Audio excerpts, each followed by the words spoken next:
सबको कृतार्थ करें। माननीय केंद्रीय गृह एवं सहकारिता मंत्री महोदय।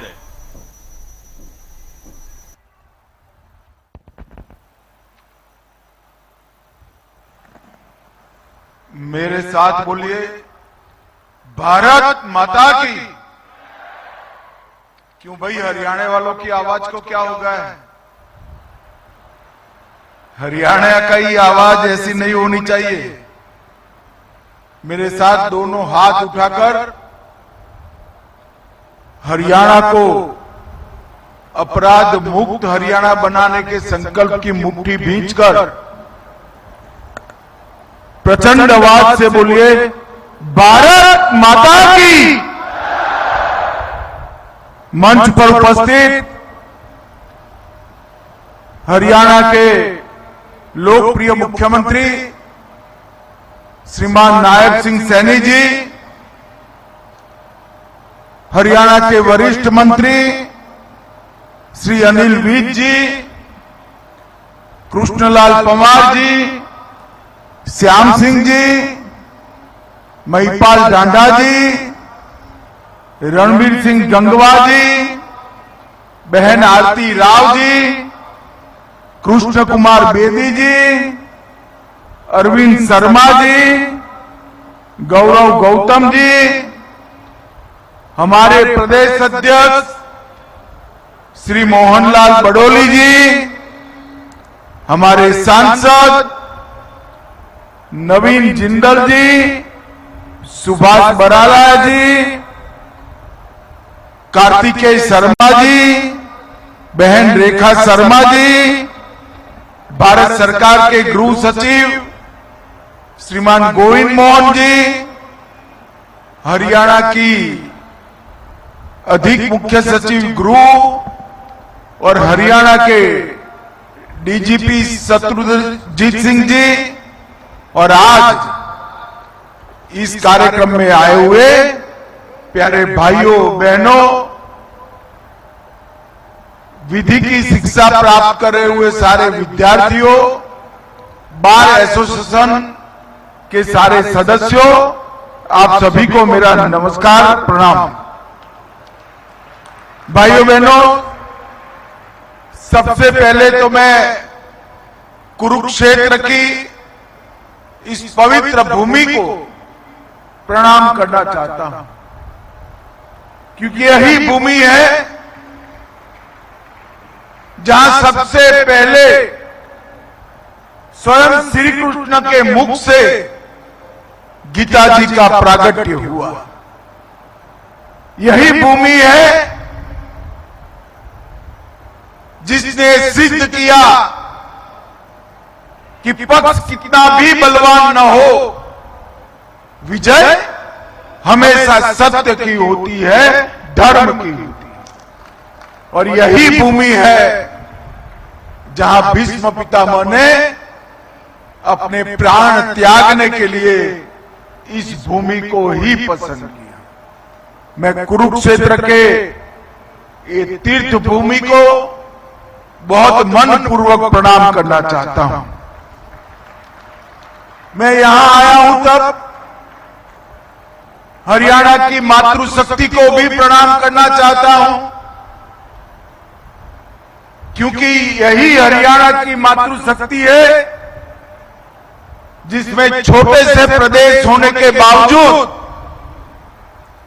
देश की सुरक्षा और आंतरिक सुरक्षा के लिए सेना और सीएपीएफ में सबसे ज्यादा अपने लाल बेचने का काम किसी ने किया है तो हरियाणा की माताओं ने किया। मित्रों, आज सरस्वती के तट पर वेद उपनिषदों की रचना हुई, वो ही लंबे तट की एक भूमि हमारी हरियाणा की भूमि है। मैं फिर से एक बार हरियाणा की भूमि को प्रणाम करना चाहता हूं। आज यहां पर नायब सिंह सैनी सरकार ने 825 करोड़ के अलग अलग विकास के कामों का 4 कामों का लोकार्पण और 8 कामों का शिलान्यास करने का काम किया है। लगभग 900 करोड़ के विकास के काम आज शुरू हुए हैं। आप सभी ने टीवी पर इस सब के कामों के बारे में देखा है, इसलिए मैं इस पर बहुत डिटेल बात करना नहीं चाहता। परंतु लगातार तीसरी बार हरियाणा की जनता ने भारतीय जनता पार्टी को मैंडेट दिया है और हरियाणा में भारतीय जनता पार्टी की सरकारों ने, पहले मनोहर लाल खट्टर जी ने और अब नायब सिंह सैनी ने हरियाणा के विकास में कोई कसर नहीं, वरना हरियाणा तो ये प्रदेश है जिसमें कहते थे कि एक सरकार आती है तो एक जिले का विकास होता है और दूसरी सरकार आती है तो दूसरे जिले का विकास। बाकी का हरियाणा लाइन में ही खड़ा रह जाता है। पहली बार भारतीय जनता पार्टी ने इस संकुचित दृष्टियों से मुक्त होकर हर जिले की और हर जाति बिरादरी की सरकार देने का काम हमारी भारतीय जनता पार्टी ने। और हरियाणा में पूरे देश में यहां की नौकरियां देने की व्यवस्था को कुछ लोगों ने बर्बाद किया, बदनाम भी हुआ हरियाणा। मगर भारतीय जनता पार्टी की सरकार ने यहां खर्ची और पर्ची दोनों सिस्टम को खत्म कर जिसमें मेरिट से उसके घर पर डाकिए से अपॉइंटमेंट के लेटर भेजने का काम किया। और मैं मानता हूं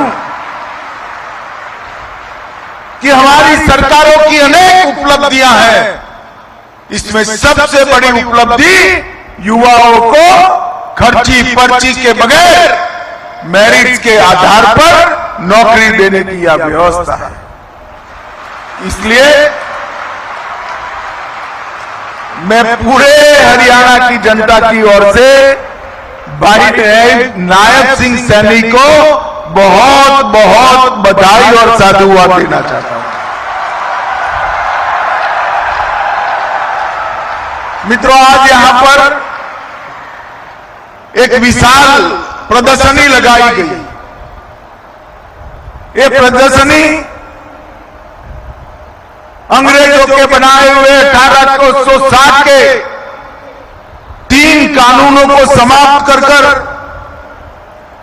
3 नए आपराधिक कानून जो संसद में पारित हुए, इसकी जानकारी और समझ देने की प्रदर्शनी। और मैं आज पूरे हरियाणा की जनता को कहना चाहता हूं, और जितने भी एडवोकेट हैं और जो एडवोकेट बनने के लिए पढ़ाई लिखाई कर रहे हैं, ये सभी को तो मैं बहुत आग्रह से कहना चाहता हूं कि प्रदर्शनी को एक बार जरूर दिखे। हमारी जनता के मन में एक छवि बनी है कि थाने में जाएंगे तो कई सालों तक न्याय नहीं मिलने वाला है। मगर मैं विश्वास से कहता हूं कि 2026 के बाद जो भी एफआईआर रजिस्टर होगी उसका एवरेज 3 साल में पूरा निपटान समाप्त हो जाएगा और न्याय सुनिश्चित हो जाएगा।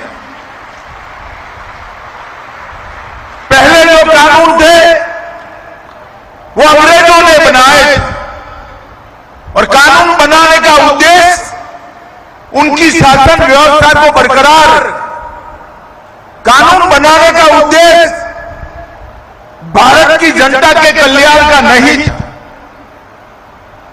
15 अगस्त 2047 से हमें आजादी तो मिल गई, मगर 1860 में ब्रिटिशों द्वारा ब्रिटिश पार्लियामेंट में बनाए हुए कानूनों से मुक्ति नहीं मिली। 1/7/2024 से ये तीनों अंग्रेजों ने बनाए हुए कानून समाप्त कर भारतीय न्याय संहिता के युग का उदय किया गया है। और इसके आधार पर दंड की जगह न्याय, और हमारे संविधान ने जो अधिकार दिया है देश के गरीब से गरीब नागरिक को अपना सम्मान संभाल कर रखे, अपनी संपत्ति की सुरक्षा रखे और अपने शरीर की भी सुरक्षा बनाए रखे। ये तीनों अधिकारों के सुनिश्चित समय में इंप्लीमेंटेशन के लिए ये तीनों कानून आज कई समय से यहां लगा। और मित्रों, मैं परिणाम बता रहा था। कई सारे लोगों के मन में सवाल आएंगे कि परिणाम क्या है। आप प्रदर्शनी देखोगे तो मालूम पड़ेगा कि हत्या के अपराधी को 112 दिन के अंदर सजा सुनाकर जेल की सलाखों के पीछे डालने का काम हो चुका। जिनको कभी जमानत नहीं मिलती थी, बॉन्ड नहीं भर पाते थे, ऐसे सभी अपराधी सालों के सालों सजा हुए मगर जेल में रहते थे, उनको 1/3 सजा समाप्त होने के बाद पुलिस स्वयं छोड़ने के लिए अपील लगाकर छोड़ दी। और कई सारी चीजें ऐसी है जो मैं बाद में बताऊंगा, मगर मैंने अभी डीजीपी साहब को पूछा, पहले आपका सजा कराने का दर, दोषसिद्धि का दर क्या था? तो उन्होंने कहा अंदाजन 40%। मतलब 100 लोगों पर अपराध रजिस्टर होता था तो सिर्फ 40 को सजा होती थी, क्योंकि वैज्ञानिक साक्ष्य नहीं होते। और अभी एक कानून बनने के बाद जितने भी जजमेंट आए हैं, इसमें दोषसिद्धि का दर 80% से ज्यादा हुआ है, लगभग डबल हुआ। मैंने जब पार्लियामेंट में भाषण किया तब विपक्ष के सांसद कहते थे कि अमित भाई आप बोल रहे हो मगर ये हो नहीं पाएगा। 75% से ज्यादा दोषसिद्धि का दर। मैं आज हरियाणा सरकार को बधाई देना चाहता हूं। मैंने तो 75 कहा था, आपने तो 80 तक पहुंचा देने का काम किया है।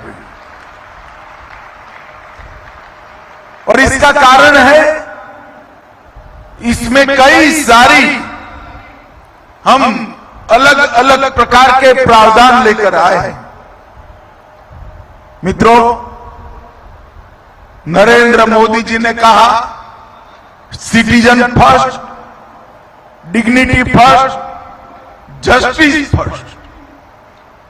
ये 3 आधार पर एक कानून बने हैं और मैं निर्विवाद रूप से कह सकता हूं, मोदी जी ने कई क्षेत्रों में सुधार किया, रिफॉर्म्स किए, मगर 21वीं सदी का सबसे बड़ा रिफॉर्म हमारे ये आपराधिक न्याय प्रणाली के 3 कानून। और डंडे की जगह आज हमारी पुलिस डाटा पर काम कर रही है और 3rd डिग्री की जगह साइंटिफिक एविडेंस के आधार पर ये कानूनों के माध्यम से पुलिस, जेल, न्यायपालिका, अभियोजन और फॉरेंसिक, ये 5 स्तंभों को ऑनलाइन जोड़ दिया है। इसके अंदर महिला और बच्चों के लिए अलग चैप्टर की व्यवस्था की है, EFIR और 0 FIR से आज बहन बेटियों को अपमानित स्थिति में जाकर थाने पर FIR नहीं करनी पड़ती है। सभी जब्ती की वीडियोग्राफी अनिवार्य कर दी गई है और इसकी चेन ऑफ कस्टडी भी सुनिश्चित कर रही है। 7 साल से ज्यादा जिसमें अपराध है वो सभी केसों में फॉरेंसिक जांच को, FSL जांच को अनिवार्य करने का काम कर दिया है और इसके माध्यम से ये जो 80% से ज्यादा दोष सिद्धि का दर आया है ना, वो इसी के कारण आया है।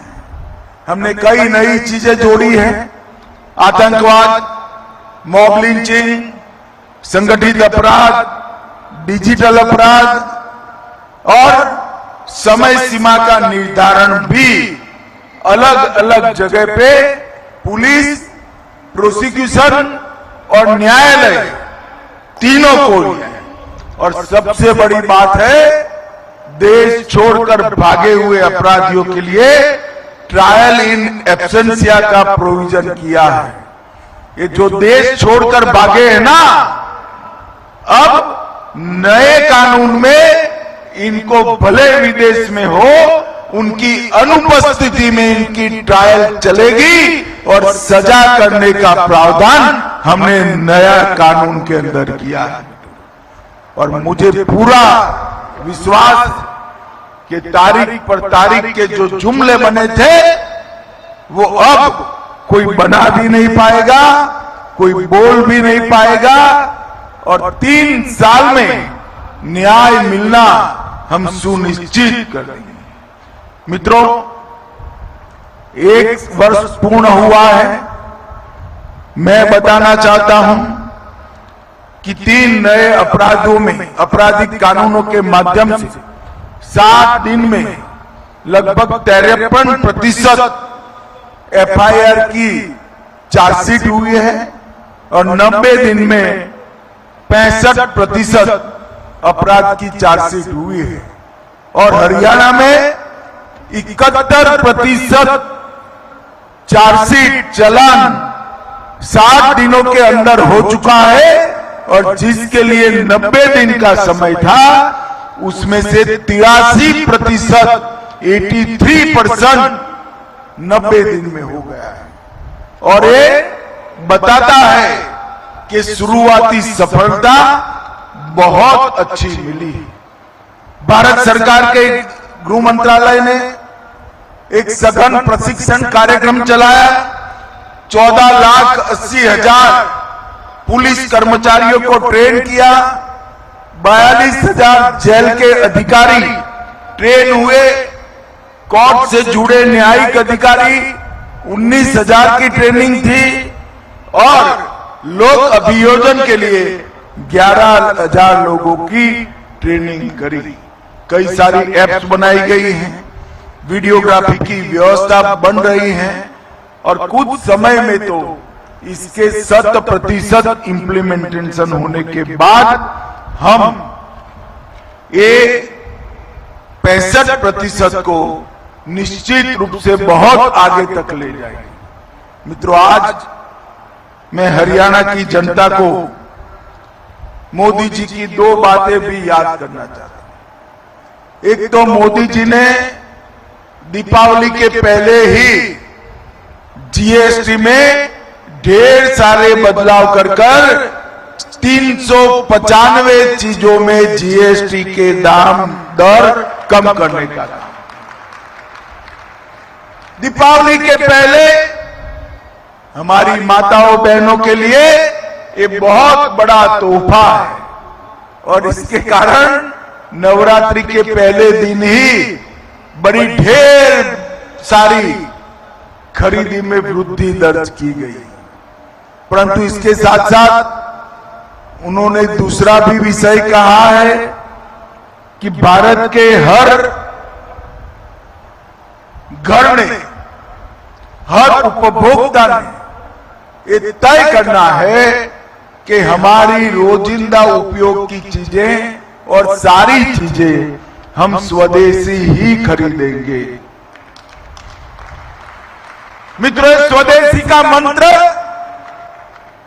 महात्मा गांधी ने आजादी के आंदोलन में दिया और उसके माध्यम से देश को बाजार समझने वाले अंग्रेजों को कड़ी चेतावनी भी दी थी और जवाब भी दिया।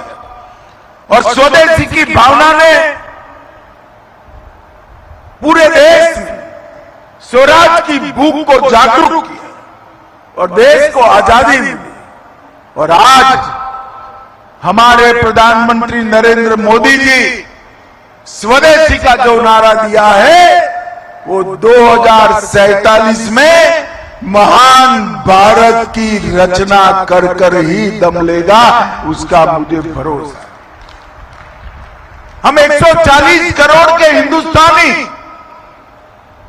अगर हर चीज हमारे देश में बनी हुई खरीदे तो ये दुनिया का सबसे बड़ा बाजार बन जाएगा और हमारी अर्थव्यवस्था देखते देखते देखते आगे बढ़ेगी। मोदी जी ने अर्थव्यवस्था को 11वें नंबर से चौथे नंबर पर लाया है, मगर हरियाणा वालों चौथा नंबर ठीक है क्या? अरे जोर से बोलो, चौथा नंबर ठीक है? ठीक है। 2047 में हरेक क्षेत्र में भारत संसार में सबसे पहले नंबर पर होना चाहिए, ऐसे भारत की रचना। और इसका रास्ता स्वदेशी के माध्यम से, आत्मनिर्भरता के माध्यम से गुजरता। उत्पादन बढ़ाना, देश में उत्पादन करना और हर भारतीय ने भारत में बनी हुई चीजों को खरीदना, यही मंत्र है दुनिया में सर्वोच्च स्थान पर पहुंचने का। भाइयों बहनों, दीपावली आने वाली है, दशहरा गया है। मैं आग्रह करता हूं, हमारे गुजरात में दीपावली के दूसरे दिन नया साल मनाते हैं, हरियाणा में शायद नहीं मनाते हैं, मगर गुजरात के नए साल के उपलक्ष्य में हरियाणा के लोग भी दीपावली के दिन ही संकल्प ले कि हमारा पूरा परिवार देश में बनी हुई चीजों का ही उपयोग करेगा, तो मोदी जी की ये जो आह्वान है वो सफल होगी। मित्रों, हरियाणा भर के वकील मित्रों को, जुडिशरी के न्यायिक काम से जुड़े हुए हमारे न्यायिक अधिकारियों को, विधि पढ़ाने वाले सारे प्राध्यापकों को और न्याय के काम में जुड़ने वाले, भविष्य में जुड़ने वाले सारे विद्यार्थियों को मेरा करबद्ध निवेदन है। सैनी जी ने इसको 11 तारीख तक लंबा किया है। सभी लोग एक बार ये प्रदर्शनी जरूर देखना, आपको आपके अधिकारों की भी जानकारी मिलेगी और दूसरे के अधिकारों की आप रक्षा भी कर पाएंगे। फिर से एक बार नायब सिंह सैनी और उनकी पूरी टीम को बहुत बहुत साधुवाद और बधाई। वंदे मातरम। गृह मंत्री अमित शाह को आप सुन रहे थे। गृह मंत्री अमित शाह काफी सारी चीजों का जिक्र करते हुए नजर आए। गृह मंत्री अमित शाह ने 825 करोड़ की परियोजनाओं की सौगात दी है। कुरुक्षेत्र की पवित्र धरा को मेरा नमन, हरियाणा की मातृशक्ति को मेरा नमन। केंद्रीय गृह मंत्री अमित शाह अपने संबोधन में कई बातों का जिक्र करते हुए नजर आए हैं। लगभग 900 करोड़ के विकास के कामकाज आज से शुरू हुए। सीएम नायब सिंह सैनी ने हरियाणा के विकास में कोई कमी नहीं छोड़ी है, ये भी जिक्र किया अमित शाह ने। पहली बार हरियाणा में सभी जिलों का एक समान विकास हो रहा है। पहले हरियाणा यहां की नौकरी देने की व्यवस्था के लिए बदनाम था, अब यहां बिना पर्ची और बिना खर्ची मेरिट के आधार पर नौकरी मिलती है। हरियाणा में हमारी सबसे बड़ी उपलब्धि मेरिट के आधार पर नौकरी देना है। इसके लिए सीएम नायब सिंह सैनी को बहुत बहुत साधुवाद। नए कानूनों की प्रदर्शनी को एक बार जरूर देखें, केंद्रीय गृह मंत्री अमित शाह कहते हुए नजर आए। 2026 के बाद जो एफआईआर दर्ज होगी उसका 3 साल में निपटान होगा। पहले के जो कानून थे वो अंग्रेजों ने बनाए थे। पहले दोष सिद्धि की दर 40% थी। अब नए कानून बनने के बाद दोष सिद्धि की दर 80% है। 21वीं सदी का सबसे बड़ा सुधार ये 3 नए कानून हैं। केंद्रीय गृह मंत्री अमित शाह ये भी कहते हुए नजर आए, इन कानूनों के माध्यम से 5 स्तंभों को ऑनलाइन जोड़ा गया। 7 साल से ज्यादा सजा वाले अपराध में फॉरेंसिक को जरूरी किया है। नए कानूनों में विदेश में बैठे लोगों की अनुपस्थिति में भी ट्रायल चलेगा। गृह मंत्री ने करोड़ों की परियोजनाओं का उद्घाटन और शिलान्यास भी किया है। गृह मंत्री अमित शाह ने 825 करोड़ की परियोजनाओं की सौगात दी। कुरुक्षेत्र की पवित्र धरा को नमन करते हुए, हरियाणा की मातृशक्ति को नमन करते हुए केंद्रीय गृह मंत्री अमित शाह नजर आए। यहां की मातृशक्ति के अपने लालों को सबसे ज्यादा सेना में भेजा। लगभग 900 करोड़ के विकास के काम आज शुरू हुए।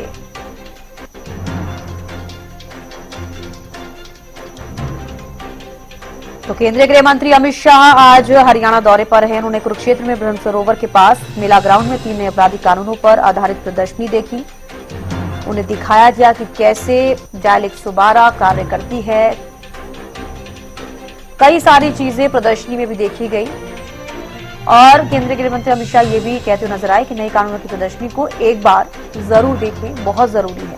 2026 के बाद जो FIR दर्ज होगी उसका 3 साल में निपटान होगा। पहले के जो कानून थे वो अंग्रेजों ने बनाए थे।